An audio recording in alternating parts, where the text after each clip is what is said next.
Hello everyone, welcome back to Jan Mimi channel. So good morning and good evening all over the world. Today may malaking event kami, Caregivers Day sa Sikaw, Canadian Caregivers Assistance Organization. Pinangunahan ni Sir Alan Ralph Basa, ang atong immigration consultant here in Canada. Anyway, first time kong nakisali sa Caregivers Day. Actually, bago lang din akong member dito. So, ginagrab ko na ang opportunity na makijoin sa event na to. And makipaghalubilo din sa mga ibang caregivers. So, let's go! Join us sa mga activity namin today. So now, nag-prepare pa sila kung anong mga dapat pang i-prepare para mamaya. So, while na naghihintay sa mga ibang caregivers na dumadating pa. So, ayan. As a caregiver is not a joke. Hindi biro ang isang caregiver dito. Tiniis namin na malayo sa pamilya, pero umaasa kami na after 2 years experience, pwede na mag-apply ng permanent resident. But then, ang daming mga trials and struggles na pinagdaanan namin.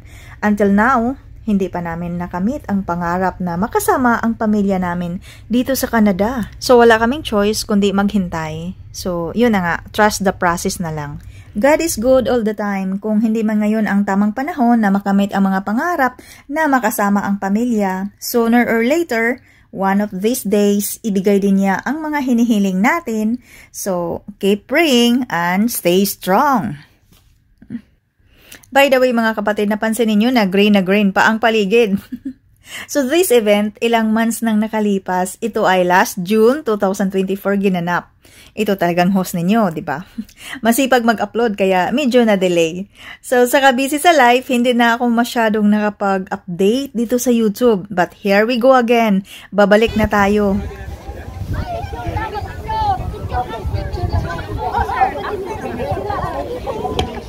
Alright, so inviting each and everyone to please come down for picture taking.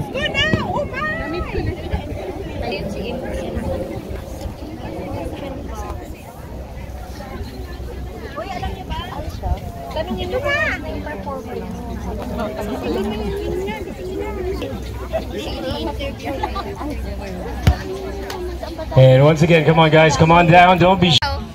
Surprise po! Taga Mindanao! So yung mga Mindanao, okay na ba kayo? 10 na ba kayo dyan? Oo, 10 na. Saan na yung mga 10? Ilabas na na Tingin lang ninyo, 10 na. Ready na yung mga taga Luzon.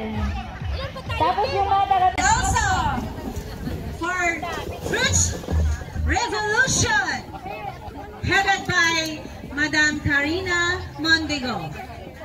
Maraming salamat po sa walang sawang pag-sponsor po ninyo sa ating mga caregiver, sa ating event na Caregivers Day. More blessings po sa lahat-lahat.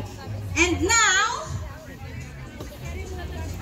the presentation of Miss OFW and Caregivers 2024. For Miss Luzon, Miss Visayas, and Miss Mindanao.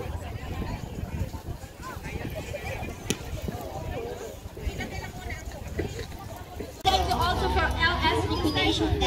pretty pa din.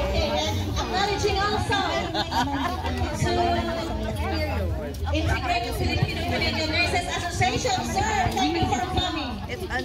Maraming salamat po. Yeah. Breakfast ito.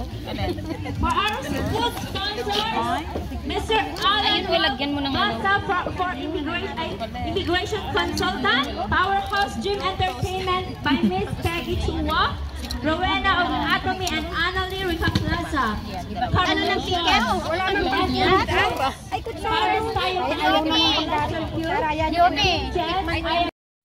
So now may mga presentation naman from 3 groups, Luzon, Visayas, Mindanao. Fast food, a sign of bountiful harvest.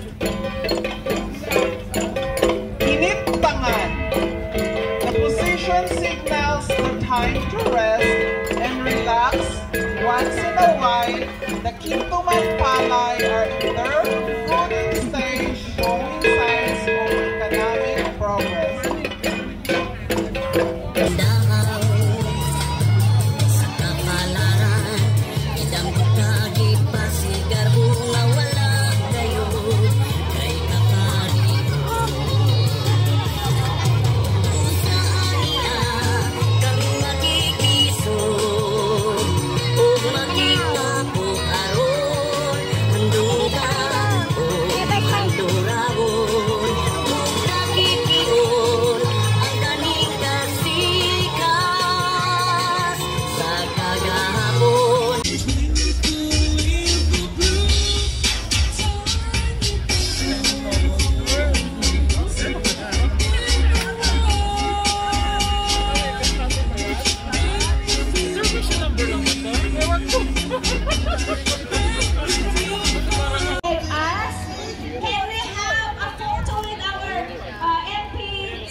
Kahit?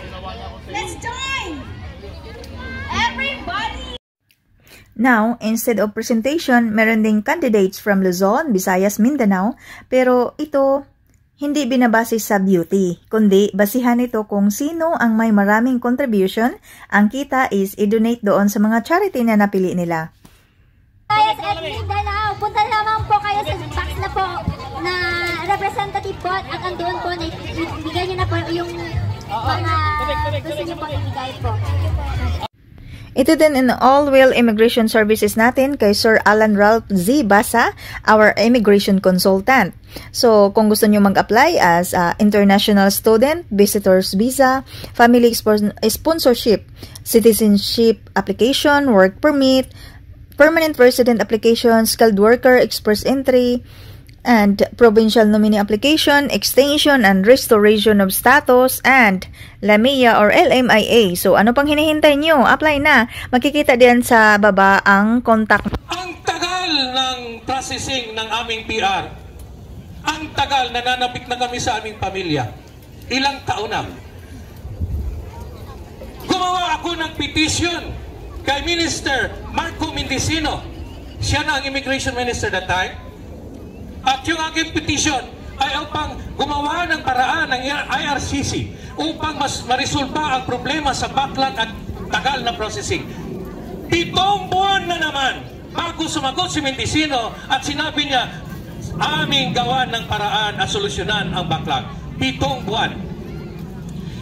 Patuloy ang pagpadala ko ng petisyon sa panahon ni Minister Fraser para sa caregivers. Hanggang umupo si Minister Mark Miller at magtapos na ang caregiver program sa June 2024 at sinabi ko sa aking sarili at sa mga caregiver, panahon na magpadala tayo ng petisyon. Hindi sa susunod na buwan, kung hindi ngayon, sapagkat ang 6 o 7 buwan ay sapat para kanilang pag-aralan ang ating petisyon. Nagsamiti ako ng petisyon noong November 2023. Sumagot ang IRCC, si Minister Miller, December 2023. Nanawagan ang aking petisyon kasama ang SICAO ng pagpababa ng language requirement, ng pagpababa ng educational requirement, ng pagkandak ng pakikipag-usap at dialogo sa mga caregivers at gumawa ng permanent caregiver program na mayroong madaling access o paraan sa permanent residency. Behold, glory to God, hallelujah, pang 7 buwan binigay ni Mark Miller ang lahat ng hiniling natin sa ating petisyon. And glory to God, sa pang 7 taon na anibersaryo sa pagdiriwang ng ating OFW at Caregivers Day, binigay ng Diyos ang hiling at matagal ng hinihiling ng ating mga minamahal ng caregivers. Ito'y hindi mangyayari kung hindi sa tulong nating lahat. Mga organisasyon na nakikiisa upang agapan yung mga nahuli, yung mga naiiwan nating mga kapatid sa ating komunidad, nangangailangan na kagaya natin, na hindi lang natin tinatamasa ang ating tagumpay. Kung hindi, lumilingon tayo na mayroon tayong mga kapatid na mga Pilipino na nangarap din na maabot ang ating nabot. Subalit, sa kanilang kahinaan, ang iba ay nagtitiis na hindi maabot ang kanilang pangarap. Kaya tayo nagkaisa sa tulong ng ating mga kapatid ng mga organisasyon. Hindi man tayo karamihan, hindi man tayo kasikatan, subalit pinagpala ng Diyos ang ating ginagawa dahil ito'y para sa ating maliliit at kawawang mga kapwa.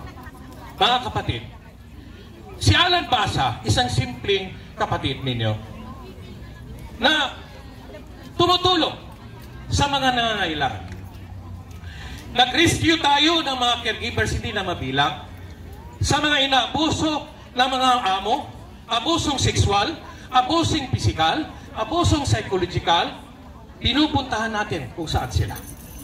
Hanggang sa layong Waterloo, Hamilton, pumupunta tayo, walang pinipiling oras, Linggo, Sabado, panahon ng ating pahinga. Pag tayo ginising sa tawag ng mga pangangailangan nating kapatid, tumatayo tayo, pinagbiyahe at ating nililigtas ang ating mga caregivers. Sariling pera ang ating gamit. Isang kwento na mga kapatid na nawala ng tamang pag-iisip. Si Rodel, na naglalakad na lang sa lansangan parang taong grasa, ni-rescue natin, pinagamot, at binigyan natin ng pagkakataong makauwi ng Pilipinas. Ngayon magaling na. Cause Uptown Funk gonna give it to ya. Cause Uptown Funk gonna give it to ya. Cause Uptown Funk gonna give it to ya. Saturday night we in the spot. Don't believe me, just watch. Come on. Woo, woo.